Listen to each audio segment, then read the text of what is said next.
Haiwan hidup bernaluri, manusia hidup berbudaya. Sebelum tu, apa itu budaya?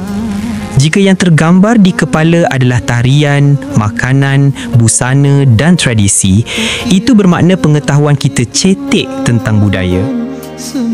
Itu hanya lapisan luar. Ada beberapa komponen yang membentuk satu budaya, salah satunya nilai dan pantang larang. Bagaimana cara menghormati orang tua, malu sebagai pagar bersosial, apa yang suci dan apa yang tabu. Dan lapisan paling dalam, worldview. Cara satu masyarakat faham dunia, rezeki, masa depan, roh dan benda gaib. Kerana dengan budaya, kita belajar bagaimana manusia menjadi manusia.